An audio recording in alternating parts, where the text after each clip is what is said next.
कशात सगळे मजेत ना? मजेत असलंच पाहिजे. तर बघा आज मुलांना ना छान अशी करली मिळाली आहे. तर मी पोटाकडचा भाग आहे त्याच्यामध्ये गाभोळी आहे बघा. तर ह्याचं काहीतरी करते. त्याच्यासाठी बघा अगोदर मी कोकमाचा रस आणि थोडीशी हळद लावून एक 5 मिनटं आहे ना करलीला मुरून देणार आहे. जास्त काहीच लावायचं नाही आपल्याला. अगदी झटपट पण खाण्यासाठी एक नंबर अशी ही रेसिपी बनते. बघा इथे गाभोळी आहे त्याच्यामुळे आपल्याला थोडंसं हलक्या हाताने लावून घ्यायचंय. मी जास्त पीस घेतले नाही आहेत करलीचे, जेवढे गाभोळीचे पीस आहेत तेवढेच घेतलेले आहेत. तर एक 5 मिनिट आपण हे बाजूला करून ठेवूया. आपल्याला ह्या रेसिपीसाठी बघा खोबरं लागणार आहे. हे ओलं खोबरं घेतलं आहे मी, अर्धी वाटी ओलं खोबरं घेतलं आहे. लसूण घेतली आहे, त्याच्यानंतर खूप सारी अशी कोथिंबीर घेतली आहे. हिरव्या मिरच्या घेतल्यात पण ह्या तिखटवाल्या घेतलेल्या नाही आहेत. आल्याचा एक तुकडा घेतला आहे, थोडेसे धणे घेतले आणि तिसलं घेतलं आहे बघा. तर तिसल्याचं आतलं मी काढून घेतलं आहे, म्हणजे बघा तिसल्यामध्ये ना असं आतमध्ये जे बी असतं हे असं मी काढून घेतलं आहे, कारण तिसल्याचा वरचा जी शेंग असते ती बारीक होत नाही. तर आता हे आपण काढून घेऊया आणि आता हे व्यवस्थित आपल्याला बारीक करून घ्यायचं आहे. करलीला बघा आपण हळद आणि कोकमाचा रस लावून ठेवला होता. करली आपली छान अशी मॅरिनेट झाली आहे.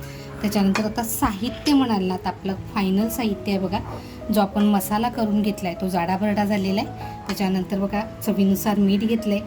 आता आपण इथे मसाल्याचा वापर करत नाही आहोत, तर काळी मिरीचा वापर करते आहे. तर 1 चमचा मी आपली घरची कुटलेली काळी मिरी घेतली आणि जी आपण तिसलं घेतली होती त्यातलं फक्त मधलं बी आपण काढून घेतलं आणि ही तिसलं आपण वरूनच फक्त टाकणार आहोत. टोप तापत ठेवला आहे बघा, तेल टाकते. तेल बघा आपलं छान तापल्यानंतर थोडीशी लसूणची फोड टाकते.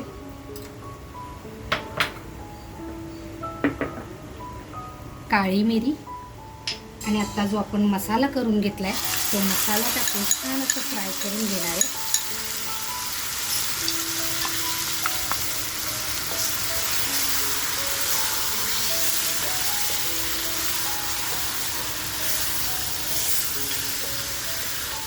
तर बघा चवीनुसार जे मीठ घेतलंय ते मीठ टाकते. आपण करलीला हळद लावलेली आहे त्याच्यामुळे हळद टाकत नाहीये.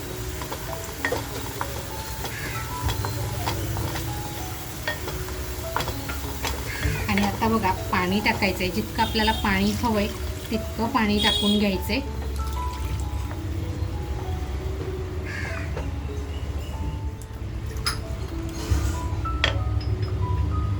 तिसलं बघा जी होती ती टाकते आता. आणि बघा मच्छीचं कालवण म्हटलं की थोडंसं कोकम पाहिजे, आंबटपणा पाहिजे, तर कोकम टाकले. आणि आता आपण हलकीशी उकळी आली की करली टाकून घेणार आहोत.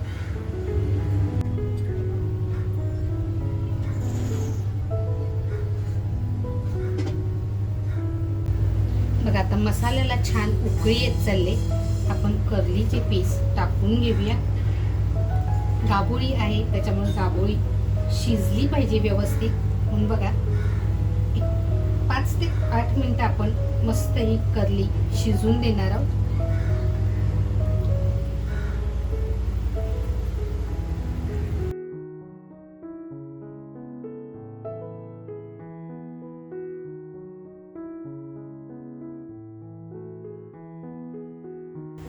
मच्छी टाकल्यानंतर आपल्याला हलवायचं नाहीये, अगदी छान शिजून द्यायची. बघा साधारण 6 ते 7 मिनिटं मी गॅस चालू ठेवणार आहे. मग आपण गॅस बंद करूया. तर बघा 5 ते 6 मिनिटं झालेली आहेत. आपला मसाला सुद्धा बघा किती छान तयार झालाय. तुम्हाला जर अजून थिक हवं असेल तर अजून एक 2 ते 3 मिनिटं गॅस चालू ठेवायचा. पण खरं म्हणाल ना तर असं भाकरीबरोबर, भाताबरोबर किंवा पोळीबरोबर खाण्यासाठी अगदी सुंदर लागतं. नक्की मित्रांनो तुमच्या घरी बनवून बघा. गॅस बंद करूया आणि एक 2 मिनिटं फक्त ठेवून देऊया. खोलून बघूया.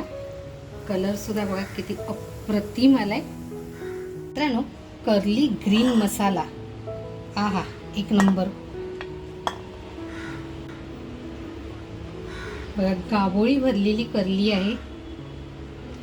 खाण्यासाठी म्हणाल ना तर एक नंबर.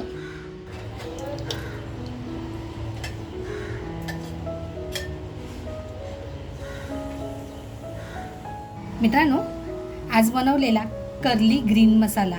आजची ही रेसिपी अगदी साधी आणि सोपी, पण अगदी हिरव्या मसाल्यामध्ये, कुठेही लाल मसाल्याचा वापर केलेला नाही, पण झणझणीत.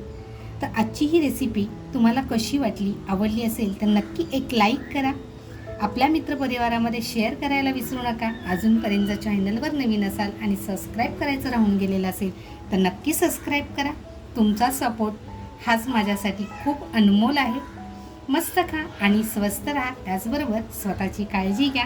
थँक्यू. आणि हो, तुमच्या घरी हा कर्ली ग्रीन मसाला नक्की बनवून बघा.